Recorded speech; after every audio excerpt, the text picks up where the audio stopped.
Welcome everyone to One on One with Nate and Aziz #Triple O Show. And can you hear that, Nate? It's the NBA season right around the corner. You know, it sounds like a. Is that bacon sizzling? It's like that.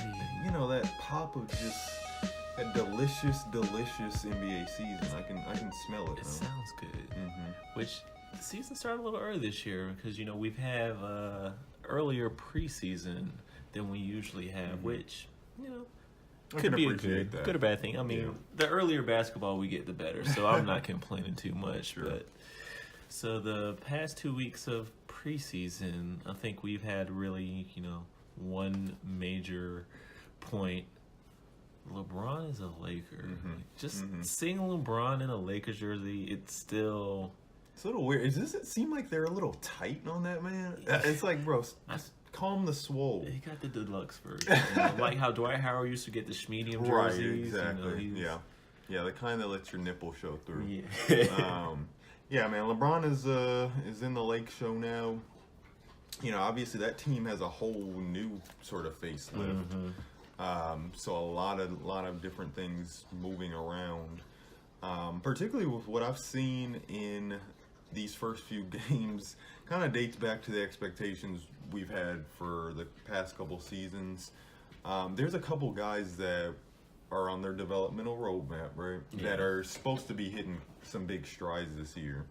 Particularly with Ingram and, in my mind, Kuzma is going to be that next guy. Who are you kind of seeing as the potential starting five right now? That's a good question. So to start the year out, because I think we obviously know there's going to be a whole different starting lineup toward the end of the year in the playoffs. But I think starting the year out, we're definitely going to get a Rondo, Caldwell Pope, Ingram, LeBron, and JaVale McGee lineup. And I think that's... You can't take too much into account for preseason lineups, but I think that's pretty much what we're going to get. You get the... one, young guy in there, because I don't think LeBron's ready to deal with all the foolishness with, having a Kuzma not all at once, and Hart lineup in there. Yeah. So I think, that'll definitely be the starting lineup, which I was, very impressed. I feel like with the tempo that they ran with, pretty much everybody in that lineup aside from a McGee can just get the ball and go off the rebound. Yeah. And that's what I saw a lot of in the preseason. Yeah, I think guys like, Rondo, look, man, this is going to be a season where we may see the true Rondo kind of return. Really having all the pieces around him that can enable him to play a more fast-paced, free-flowing game. I think it's those kind of guys that are in the dark for us a little bit. The Stevensons, the Beasleys. Kuzma, again, is developing pretty quickly, but wouldn't rely on him. I'm going to certainly see a heightened sense of reliability on guys like Caldwell Pope, even JaVale McGee. LeBron, Ingram, they're going to be your two focal points for the offense, but how can that team kind of operate in extended periods when LeBron's not on the floor? Yeah. The pick and roll game, from what I've seen so far, is working really well for them.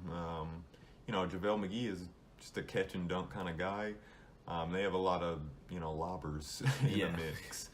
But, really, I'm most excited for some guys like a Josh Hart, some other players that will really benefit from playing with a guy like LeBron James, bringing that intensity. Yeah, Shvee, exactly, man. Some good shooters. Good attack game, so I expect their offense to be pretty well-rounded. Yeah, I even saw JaVale McGee make a three in their game against Golden State. So I must have blacked out for that. Everybody's shooting threes, man. Wow. That's the theme of this year. Yeah. I was a little concerned. I mean, I know it's preseason; you're just trotting players out there, but there was a lineup or two with Rondo and Ball in it, and it just seems like those guys are quintessential pass-first players. Yeah. It does look like Ball's a little more confident in his shot this year. He airballed one, but then came back and made the next one. So, but just having those two guys on the floor without a LeBron, I think that's a lineup you can't have. But Yeah, they're not complementary to one another, and that's why I think people kind of have maybe an undue criticism of LeBron when he has point guards on the floor. LeBron can play with point guards. He doesn't always need the ball in his hands, but there are guys like Alonzo, and that's where I ultimately see, he's made kind of the last piece of the conversation in terms of the rotation. If he doesn't enable himself to be a more well-rounded, dynamic player, he will be lost in the shuffle probably quicker than anybody, because they have ball handlers. What I've seen him being used is almost like a two-guard, even with some spurts with LeBron on the floor. And again, I don't know what type of player Lonzo is willing to be at this stage as well, as he kind of maybe adds some new things to his game that would take the ball out of his hands a bit more consistently. You're going to have to be whatever LeBron needs you to be at this exactly. point. And that's just the tale of the tape when you play with a guy of LeBron's caliber. Yeah. You adjust to him, he doesn't adjust to you. However, with this cast, LeBron's definitely going to have to do some adjusting, but we know the supporting cast is going to have to do a lot more than he's going to have to do as far as changing their type of games. From what I saw with any team, and then we've got a young team, I think the Lakers, you're going to have your growing pains at the beginning of the year. Yeah. But I was just really impressed. Like, their pace of play, like I said, pretty much everyone's going to be able to get the ball to rebound and push it up the court. It's just going to be a matter of how consistent are their shooters and can they get their spots on the floor. Right. Yeah, from what I'm seeing, too, and we talked about this a little bit earlier, even though LeBron, I'm sensing LeBron is going into this season with a mindset that he hasn't had in maybe his entire career, a bit more of a loose expectation, and a more free and more fun approach to the game. However, I think in that same breath, it allows the Lakers to have a purpose going into the season. I think the past couple of years, they haven't had a reason to play throughout the entire season other than to develop. I think this year, getting closer to the playoffs, they will have a very distinct purpose, which is to be heavily competitive. And with the same kind of freedom to develop and go through those growing pains, that's a good look for, a Magic Johnson. I think he's sleeping pretty good at night. So it's a much shorter leash. Because like you said, the last couple of years, it's been solely focused on developing these young players in the hopes of getting a kind of player like LeBron. So it's like, now that you have him, you guys got to develop, but you got to develop now. Yeah, there's a button that's been pressed, and that's the urgency one. If you're not going to be one of those guys, and I'm kind of speaking to you, Lonzo, if you can't come into that mold and bring your unique values, and, we look at the playoffs for Cleveland last year. All of those guys are capable, but they just did not bring anything to the table. Now they're going to be dealing with the consequences. And I think that's a big thing that I hear from a lot of other analysts, is that there's a strong belief that the Lakers team we're seeing right now is not going to be the team, not only in style of play, but personnel. It's not the same team we're going to have, even by All-Star break, that, if they start off very poorly and are only a couple games over 500 going into the All-Star break, a lot of those pieces are going to be moved. So it's on those players to decide, hey, do I want to be a Laker? Do I have what it takes to step up to this plate? Because if not, LeBron's got 4 years. We were all pretty sure he could play until he was 50, the way that guy works out. But in the moment right now, you've got a 4-year plan, and you need to be able to compete and win a championship within these 4 years, and there's no time to waste. So it's now or never for a lot of those guys, like you said, like Alonzo, like Ingram, and anybody on that team under 25.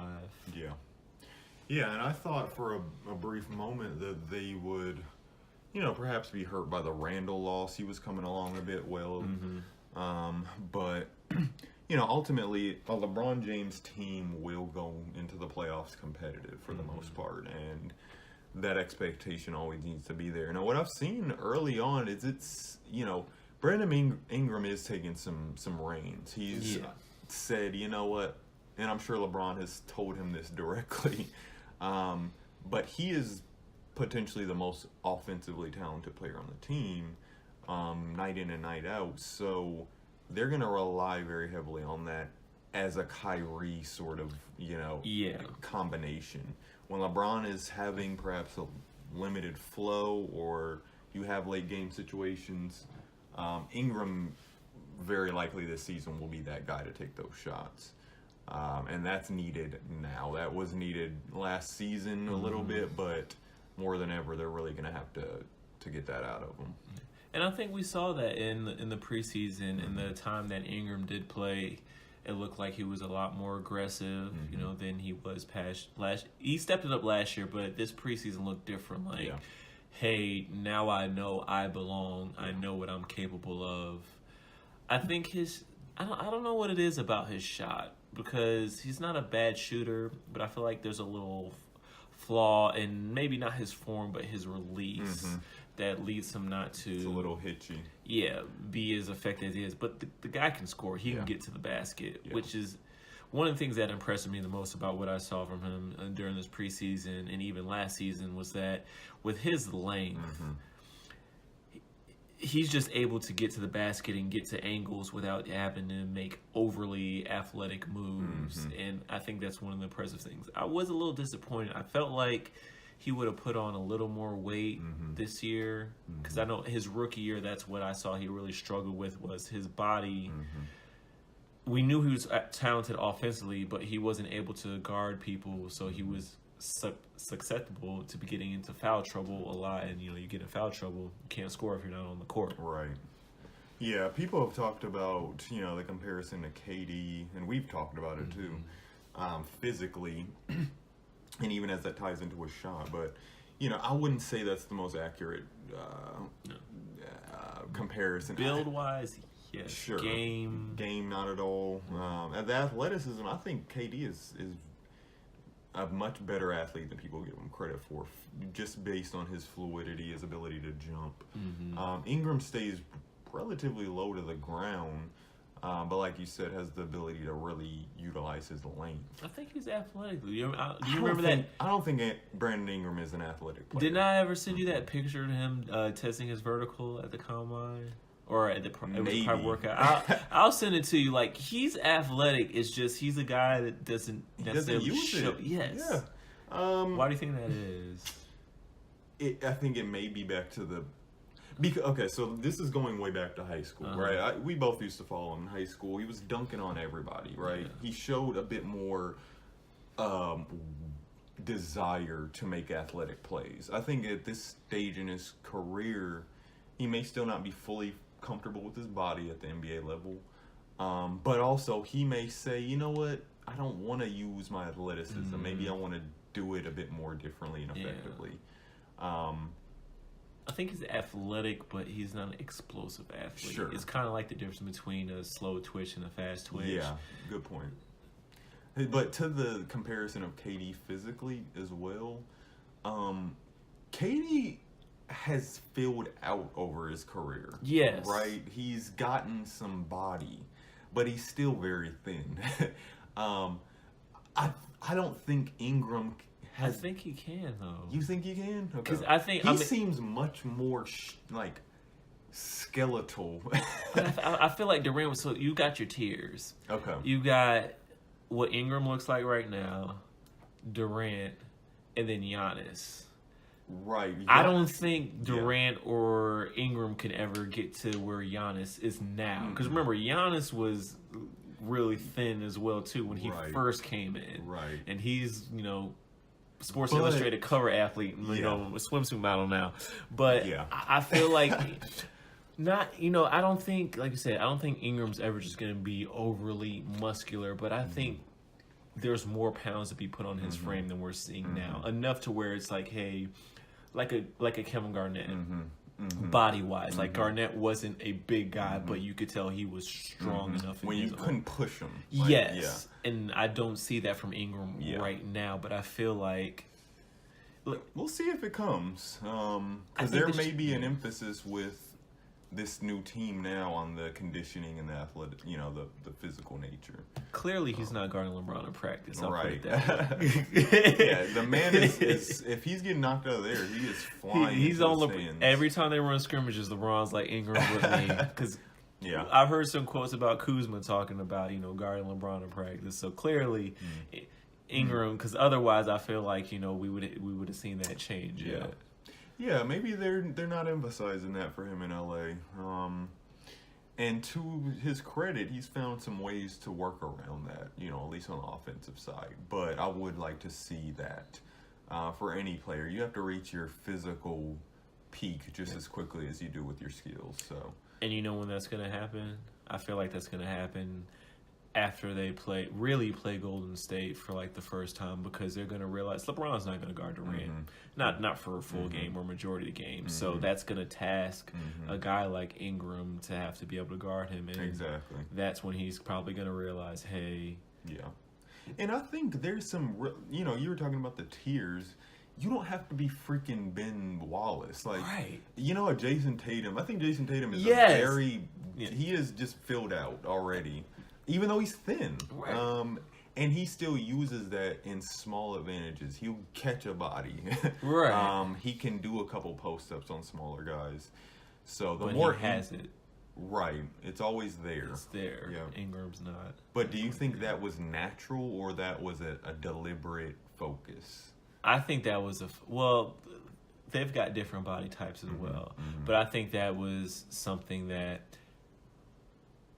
being in a different kind of system, being in Boston and the kind of success that they had with him being drafted there going into that season, it was probably more of a focus as opposed to where Ingram was and where the Lakers were at the time before LeBron was here. No one's really like, hey, you need get to in know. the freaking weight room, right? bro. They're like, oh, what are you and Kuzma doing on Instagram today? Like. Yeah, I can see that. So he's got, hopefully that expectation does just shift over the year. Again, man, he'll still to me be that go-to. Yeah, he's definitely their second option. Yeah, because the guy has all that stuff in his back pocket. So with that being said, while we're on the topic of Ingram, I have an NBA conspiracy theory. After watching this preseason.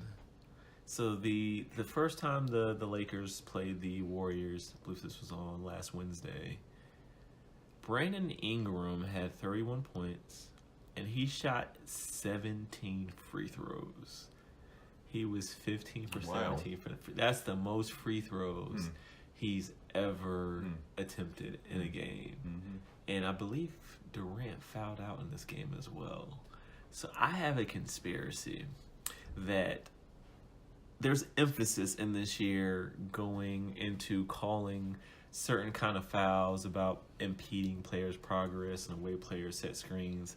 And I think the reason they're putting this emphasis on these type of calls is because, one, they want the Lakers to succeed. And here's why. Okay. The Lakers, as we know, are not a jump shooting team like Warriors or the Rockets.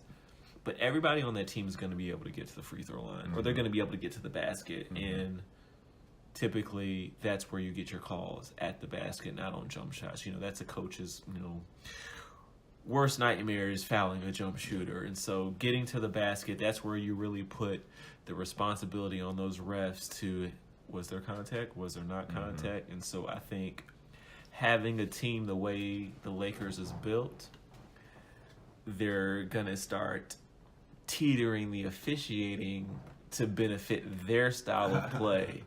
So I feel like with the Lakers, Houston is really in for a freaking pleasure. Right. Jesus. I mean, James Harden's been hip to this. He, Yeah.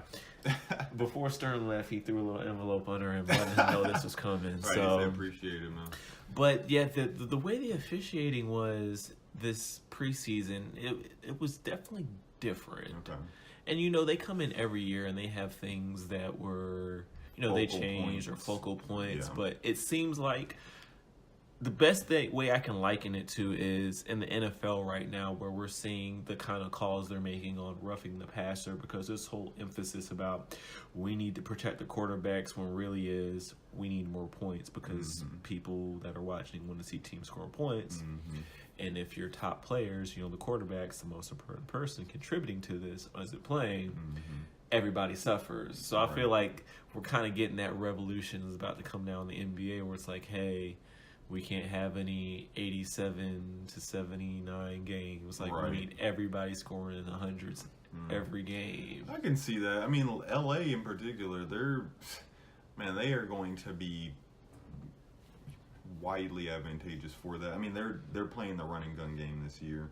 I think, we see some weird kind of, they're trying out some new trends or some new styles of officiating in the early part of each season, and we talked about this a little bit. If that continues, the officiating may need to adjust a little bit. I think obviously the emphasis will always be on scoring, but also the flow of the game. The more free throws people are taking, the more starts and stops, and the longer the games, the more advertising you need to run, which I guess that makes you more money, but. So hey, maybe there is a nice correlation here, but yeah, if the podcast gets shut down next week, you'll know why. Is the audio still working?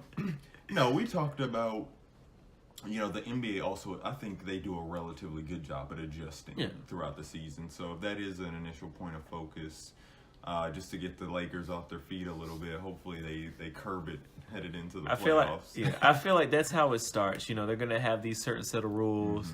Create some storylines. Right. You wait till the Lakers get into that top 4 seed, and then that's when they kind of dial it back a little bit, and then it's like, oh, they're to the 7th seed. Let's get these refs back in here. So yeah.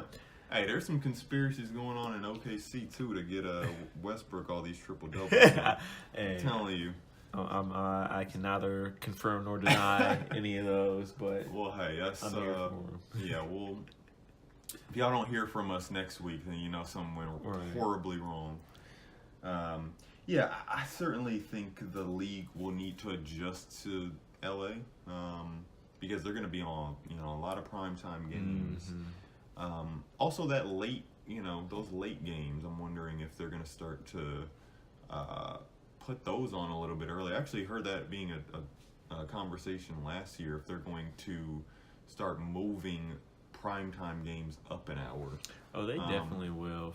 Everybody wants to see LeBron. And that's like a whole nother thing we can get into, because I feel like that's one of the reasons why Damian Lillard is so underappreciated, because the majority of the media and the reporters are on the East Coast, and they're not staying up to midnight to watch Damian Lillard pull up 40. But now that we've got LeBron, like you said, we might get a little earlier tip time for those kind of primetime games. Yeah, Lakers again are going to drive probably 90% of the headlines this season, which is what they want. I mean, it's in some ways it's good for the league, but then at the same time, there are other things that clearly you can tell there's going to be an agenda that's pushed. Yeah, exactly. It's the same thing with Golden State. Their wonderful season or extended seasons. I think the media as well as the NBA is perhaps ready to create a new dynamic of, and that's why I'm getting a sense of the vibe in the league shifting a bit as we begin to, reshift our focus on some of these older players who have always kind of been driving the nature of the NBA, the LeBrons, the KDs, more recently, Steph Curry's. We have to revert back to this next wave of players that's really going to be impacting the league. Right. And that goes along with these teams. I think the Lakers, they expect to be successful with LeBron in the long run, but they're also looking at their, next plan, what they're, where they can take the organization in the future. And that's what the NBA, I think, is always trying to do, is what can be our primary storylines and drivers throughout each season. Because there's always some type of consistency, man. And it's usually these superstar players. I am very ready for guys that have not been getting the love to leave, man. Damian Lillard, leave Portland, bro. CJ, leave. If you're not happy with your teams, leave. And we talked about that in another episode with the players having more control over the narratives. Right. LeBron has clearly been the storyteller for the past few seasons. Yeah. So we need some new voices. Yeah, and it definitely the social media era that we're in and the things with LeBron, it definitely benefits the players, and they should have that.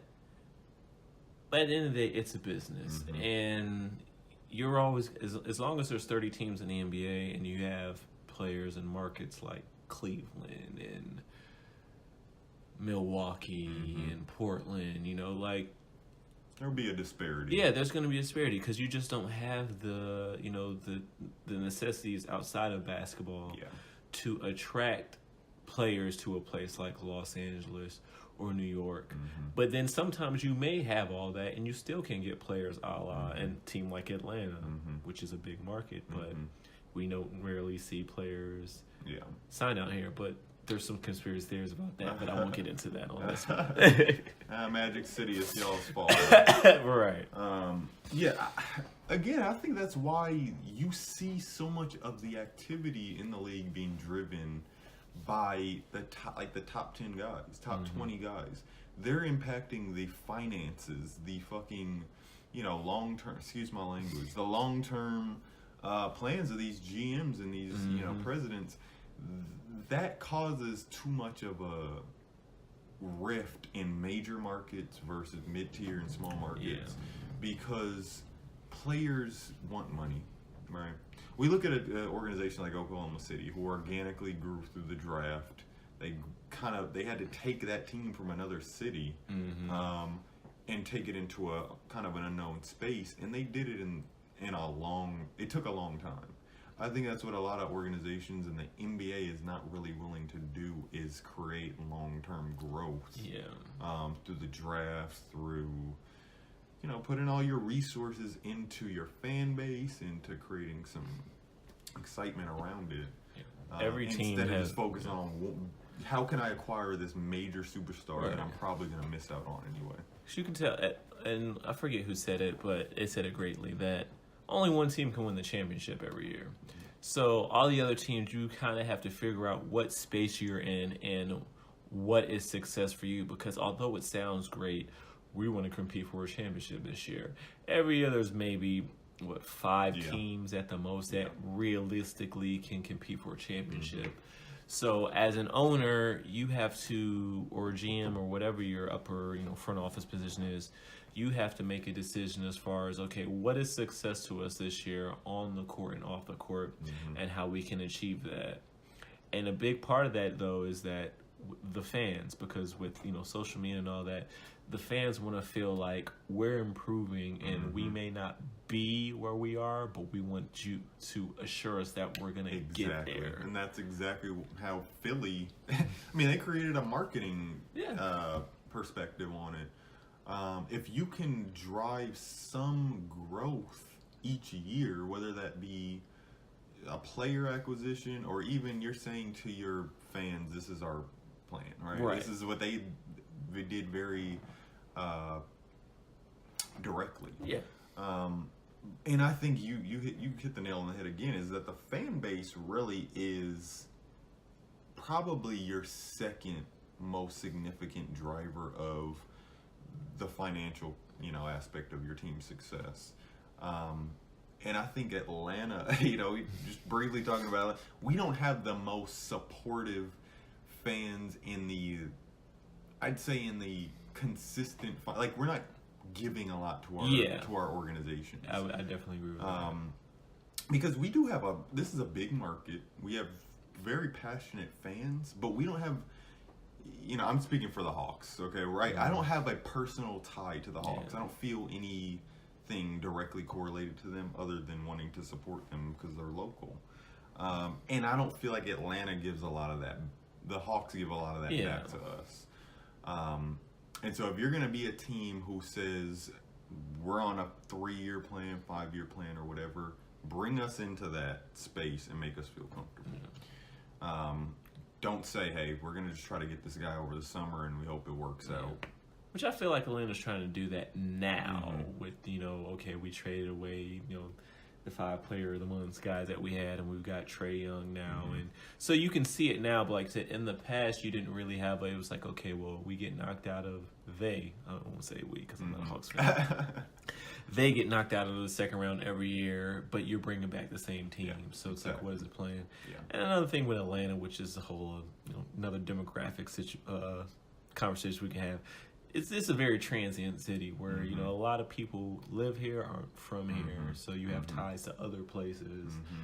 But goes back to your point, Atlanta as a whole for sports, I say outside of football, you're not really offering anything for people to gravitate to say, okay, maybe I do want to support the whole time team. Maybe I do want to go out and, do things for them because it's not... That relationship used to be considered the highlight factory, man. And even if we weren't the highlight factory for the season, we had that thematic sort of feel. There was a theme to it. We're going to be excited and blah, blah, blah. And that's what smaller markets need to do. Y'all really got to take advantage of what's in circulation. You guys typically have fan bases that are like, they're really desiring that. Yeah. So, LeBron didn't even look at Atlanta's way. I can guarantee that. But yeah, for what Magic has done in the off season, I'll give him some credit. I was a bit skeptical, and what I saw in the preseason seems to be a bit more cohesive than I thought. So we'll see how much ticky-tack fouls they can get away with at the start of the season. Right, I would just be on I need to go back and check the Lakers schedule too because I have a feeling they have some easy games to start the season off. But that's another conspiracy. We won't get in that. So, anywho, who are some of the people or teams that impressed you during the preseason? Well, we're always looking at rookies. Typically, that's kind of your first little glimpse of what they may offer. We didn't talk too much about our rookies of the year and previewing that, but I saw Doncic. He was actually a surprise for me, right? I didn't get a lot of exposure to him in his overseas play. I would just catch the highlights. In the offseason, I was able to see a bit more of the full scope of his game. He's very fluid and big. I mean, the guy is tall. I didn't realize he was that big. Yeah, he's tall, well built, and solid guy. And can move around the court very well, and he seemed to be very confident in himself. So that's why he's my sleeper for Rookie of the Year, and we'll talk about that later. But him. There's some second-year guys. I talked about De'Aaron Fox. Kind of surprised me with his jump shot. What'd you think of Miles Bridges? Miles is a workhorse, man. That kid will move around the court nonstop. He was doing that in Michigan State. Right. I mean, if he's not spotting up for a three, he's likely going in for a tip dunk. And we saw, if you don't box that man out, you're likely to get banged on. Right. You're going to be on a SportsCenter top 10 there. Seeing him in preseason, now I'm wishing he was on a different team because I just feel like we're not going to get the best Miles Bridges, at least not this rookie year, being in that situation in Charlotte. Yeah. But I was very impressed with what I saw from him in preseason. Because he's one of those guys, he doesn't have a defined NBA profile. Yeah. He's just in between. I think he's like an Aaron Gordon kinda. Yeah, exactly. Yeah. But if he can take advantage of his motor and athleticism, and, we saw it in college. Everyone's shooting more threes. Right. It's the trend of the day. So, keep that up, and I'll be pleasantly surprised. Another rookie, DeAndre Ayton. Yeah, Ayton he's the most immediate impact guy, I think, out of that crop. He's big. I know he's big, but every time I see him on the court, it's just like he's a physical specimen. Yeah. I think he could be like 20 and 10 easily, and especially as bad as Phoenix is, or maybe certainly he's going to get that time. Yeah, and he's going to learn how to. I think one of the biggest things for him in his rookie year is going to be the pace of the game, his conditioning, just making sure he can stay on the court for extended periods of time. But like you said, I mean, the dude is built like freaking David Robinson. Yes. Like, he's a beast. Yeah, other rookies. I saw Bagley out there. He's also a guy that's going to take some time to find his way. But he has a lot of, like, I'd say, high value impact. He's very fluid. He can run very well. He has that quick second step. But he didn't seem entirely confident with himself. So I'm not worried about Bagley. I'm more worried about Sacramento as a culture and environment. But yeah, if you get drafted there, good freaking luck. It's like you gotta go there before you go somewhere great, so you can just understand like the dichotomy of the situations. Yeah, for the most part, I think rookies just need to be given opportunities, and Sacramento gives everyone. It's like they just get all the same type of players. They put them all out there and say, "This is your opportunity." They don't put you on a development path. They don't put the team on a roadmap. It's just a gung ho kind of group. So. It's like a bad guy at the gym picking your team. Like, hey, let me get everybody that's over 6'2". Yeah, seriously, y'all all look alike. Right, we've got to be good then, right? Exactly. You're tall. You got to be a good basketball player. Yeah. For the most part, I mean, like we were talking about, this summer has been dominated by the main storylines: the Lakers, Kawhi landing in Toronto, which like we talked about in our other show. I'm pleasantly surprised. That's seemingly going to be a smooth transition. I saw DeRozan in one game, and I think that'll be a good fit for them. We saw them. San Antonio's gone down with a series of injuries. Oh man! Very if you're a guard for San Antonio, like just stay in the house. Seriously, man. Everybody's going down. It's sad. I may be suiting up for them soon. Seriously, but... Danny Green's back on the team. Right. No, I was looking at the team changes really as the biggest thing. Chicago, we added Jabari.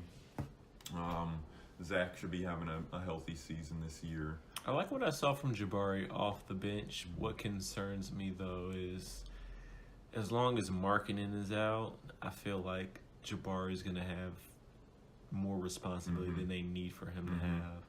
And then especially at that contract, I feel like he's going to feel like, oh, well, you're paying me $20 million a year. Like, I should be taking these kind of shots. Yeah. And... Well, offensively, I don't mind giving him the green light for a while. See how that goes. Because, I mean, he has been playing under the shadow of a great player. And so we haven't even seen truly what he's capable of. And that's where I have a little concern with him and Zach LaVine, kind of, who's going to, have a bit more pull there. But, Markkanen, we need him back too, man. Lopez, he's not, I don't want him taking 3-point shots, so. I think the last preseason game they had against Indiana, they trotted out a Wendell Carter and Bobby Portis. I like that because then that gives you a chance to bring Parker off the bench, and you don't have to worry about him and LaVine trying to figure it out together. But then that does kind of, I don't know, against the upper echelon teams if you can play a guy like Justin Holiday at the 3. Yeah, not for an extended period. They're going to get lost in the, I'd say facing a Westbrook is a bit different than playing your average game throughout the season. Yeah. They're going to play with that lineup too. I think Jabari by the end of the season will very likely start. But I do like Wendell a lot, man. He was a good pickup for us. And him and Bobby together are just workhorses. Bobby Portis. Yeah, don't get punched in the face by that. Right. We'll circle that Pelicans Bulls game on the schedule. I see Mirage still has his beard missing, so maybe Bobby punched him so hard the beard couldn't grow back. Maybe so. Yeah, you got anybody else not really going into the season you think we should keep on the radar? I mean, the guys that the typical names, the LeBrons, Anthony Davis, they were all, impressive in their limited minutes. One of the guys, I wouldn't even say to be out in the look for, but it was just good to see Avery Bradley out there, playing with the Clippers, because it just seems like I can't remember the last time he was on a basketball court. So. He's floating, yeah. Yeah, he's I'm with he should have a new type of opportunity, I guess, with maybe Austin Rivers being out the door. But I don't know. Something about Avery Bradley kind of has always disappointed me because I feel like he became a player who he didn't necessarily have to be, right? He had some offensive capabilities in high school. And once he got to the NBA, it seemed like they just told him, this is your mold. And so I'm hoping in LA, maybe he'll be given some more opportunities. I think so. I mean, I don't know if he's going to be starting. They've got 47 guards on that team. Yeah. But it's a different role. And with Doc Rivers, who knows, what kind of lineups he's going to try out there, or what kind of schemes they're going to run. Because they've got a lot of opportunities to do a lot of different things with, I don't know who's starting at point guard, but you've got Avery Bradley, Tobias Harris, Danilo Gallinari, Gortat, or maybe they trot out Boban at center, and then yeah. Were you watching Boban preseason, bro? Ah, man. It's literally I feel like I have just turned on a Globetrotter. Right. Like, it is really weird. But he's effective though. He's very effective. You can't play him large minutes, not because of his talent. I just think a guy that size, you just not going to be able to run the court that long. But he's effective in the time that he plays. I do like seeing Boban get extended minutes. Yeah, without DeAndre this year, they're gonna throw a few guys into that slot. This is Tobias' last year on that contract, right? I believe so. Okay, because this will be important to convince him that he's still on a winning ball club. Right. That team, I love Doc Rivers too, right? But he also may be preparing for an exit in the next couple of years. He has a little too much stake in the organization now. But, I think he's been doing the best that he can with the drama they've had and for the Clippers. So I can't fault him too much. Yeah. Once you get rid of your son, that's when you have to make some hard decisions. Or some easy decisions. Right. All in all, man, I just think it's going to be a really exciting season. We'll see some new matchups, some new faces that we just haven't seen in a while. It's well deserved for us as NBA fans. So, that expectation that we'd see Cleveland and Golden State in the playoffs in the finals every year, it's a bit stale. So I don't know. Tristan Thompson said they're the champs till they're dethroned, but that's whatever pill he'd been taking before you go to the club, man. Just chill out, bro. It's the Kardashians. I've been talking to Kanye too much. Oh my goodness. But yeah, that's gonna wrap up our preseason little review. When we come back, we're gonna talk about our top teams in the East and the West, and maybe some individual awards. So stick around.